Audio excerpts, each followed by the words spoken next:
दिल मेरा धड़कन तेरे एपिसोड 7। मिर्जापुर, एक सपना एक हकीकत। हल्की चांदनी खिड़की से झांक रही थी। कमरे में मंद रोशनी थी और उल्लासी अपने बिस्तर पर गहरी नींद में थी। अचानक उसके सपने में एक रहस्यमयी आभा फैली। सामने खड़ा था एक बेहद आकर्षक युवक, राजसी ठाट बाट, आंखों में गहराई और होठों पर मोहक मुस्कान। आओ मेरे पास उल्लासी। वह युवक अपनी बाहें फैलाए खड़ा था। उसकी आवाज में अजीब सा जादू था। उल्लासी ठिठक कर उसे देखने लगी। उसके दिल की धड़कन तेज हो गई। कौन हो तुम? उसने मासूमियत से पूछा। युवक जोर से हंसा। तुम मुझे नहीं जानती, लेकिन मैं तुम्हें जानता हूँ। सदियों से तुम्हारे लिए ही यहाँ आया हूँ। उसकी बातों में ऐसी कशिश थी कि उल्लासी खुद को रोक नहीं पाई। वह दौड़कर उसकी बाहों में समा गई। नींद में ही उसने अपना तकिया कसकर सीने से लगा लिया और हल्के से मुस्कुराए। तुम बहुत सुंदर हो, लेकिन हमें डर लग रहा है, उसने धीरे धीरे कहा। युवक मुस्कुराया। डर कैसा, जब मैं तुम्हारे साथ हूँ।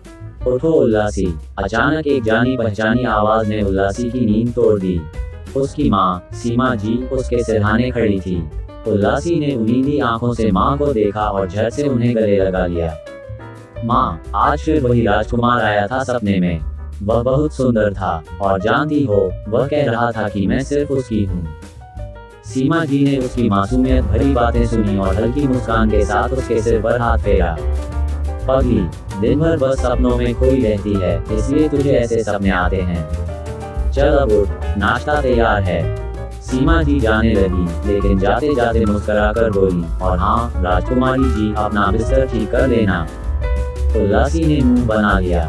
वह बिस्तर पर बैठी और चादर ठीक करते हुए बड़बड़ाई, देख लेना, जब मेरा राजकुमार मुझे ब्याह कर ले जाएगा तो मेरे लिए घर में बहुत सारे नौकर होंगे। मुझे कोई काम नहीं करना पड़ेगा, मैं ही आदेश दूंगी। फिर उसने तकिया उठाया और सीने से लगाकर हौले से फुसफुसाई, बस हमें अपने राजकुमार का इंतजार है। वह आएगा और हमें अपने महल में ले जाएगा।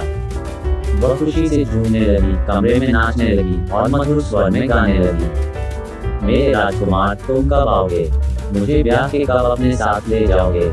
हमें है सिर्फ तुम्हारा इंतजार। ओ हमारे राजकुमार, तुमसे मिलने को है दिल बेकरार। लेकिन क्या उल्लासी के ये सपने सिर्फ कल्पना है या इसके पीछे कोई छुपी हुई सच्चाई है? आखिर क्यों उल्लासी को बार बार वही राजकुमार सपने में दिखाई देता है?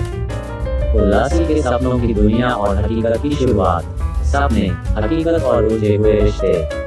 हल्की धूप कमरे में दस्तक दे रही थी, लेकिन उल्लासी अपनी ही दुनिया में मग्न थी।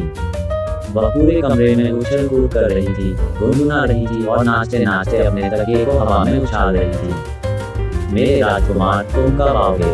वह तकिए को पकड़कर झूमती रही, जब तक कि तकिए के किनारे फट न गए और रुई पूरे कमरे में बिखर न गई। अचानक दरवाजे पर जोरदार आवाज हुई।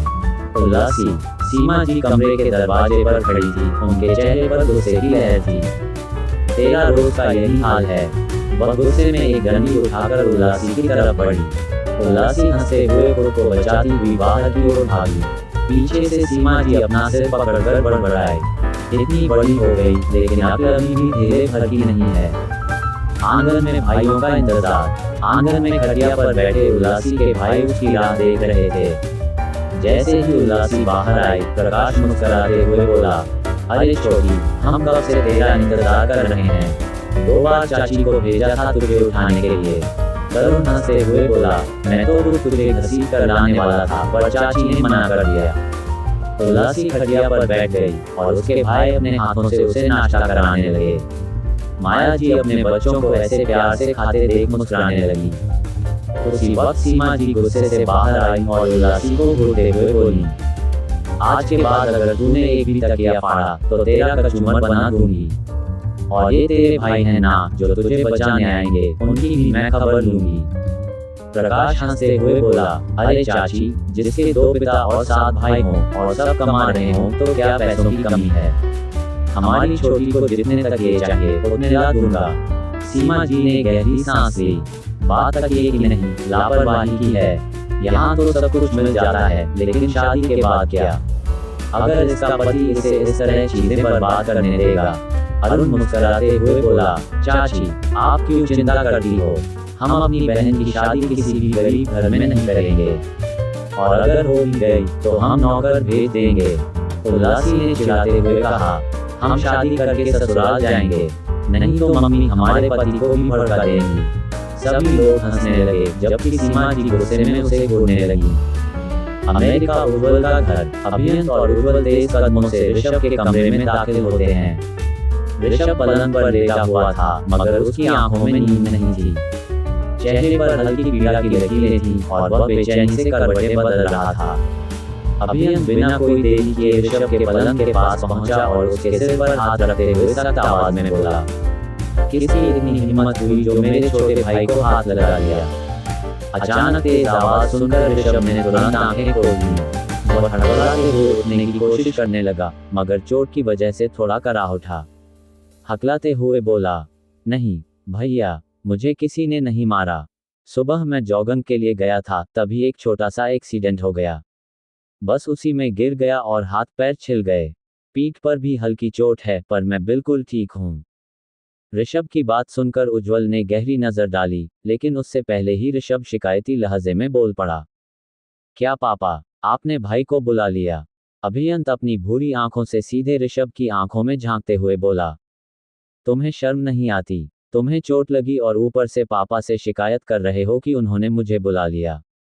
क्या तुम्हारा फर्ज नहीं बनता था कि तुम खुद मुझे फोन करके बताते? अगर कल मुझे कोई चोट लग जाए, मेरा एक्सीडेंट हो जाए और मैं तुम्हें ना बताऊं, तो क्या तुम नाराज नहीं होगे? अभियंत ने थोड़ा झुककर कहा, और मुझसे झूठ मत बोलो, मुझे सब पता है कि तुम्हें किसने चोट पहुंचाई है। बस एक बार नाम ले दो, मैं अभी जाकर उससे निपट लूंगा। ऋषभ चुप हो गया। उसकी नजरें असमंजस में उज्ज्वल की ओर उठीं। अभियंत इस इशारे को भांप गया। उसने एक नजर उज्ज्वल पर डाली और फिर ठहरी हुई आवाज में बोला, मामा जी, आप बाहर जाए। मुझे ऋषभ से अकेले में बात करनी है। जिसने मेरे भाई को बेड पर लिटा दिया, मैं उसे छोड़ूंगा नहीं। उज्ज्वल मुस्कुराते हुए बोला, ठीक है, मैं बाहर जा रहा हूं। पर अगर कोई लड़की हुई, तो उसे माफ कर देना। हो सकता है तुम्हारे भाई की ही गलती रही हो और लड़की ने इसी वजह से इसे पीट दिया हो। उज्ज्वल की बात सुनते ही ऋषभ झटके से बोल पड़ा, पापा, क्या आपको अपने संस्कारों पर विश्वास नहीं है? क्या मैं आपको ऐसा लड़का लगता हूं जो किसी लड़की से उलझेगा और फिर खुद ही मार खा जाएगा? आपने ही तो सिखाया है कि लड़कियों की इज्जत करनी चाहिए।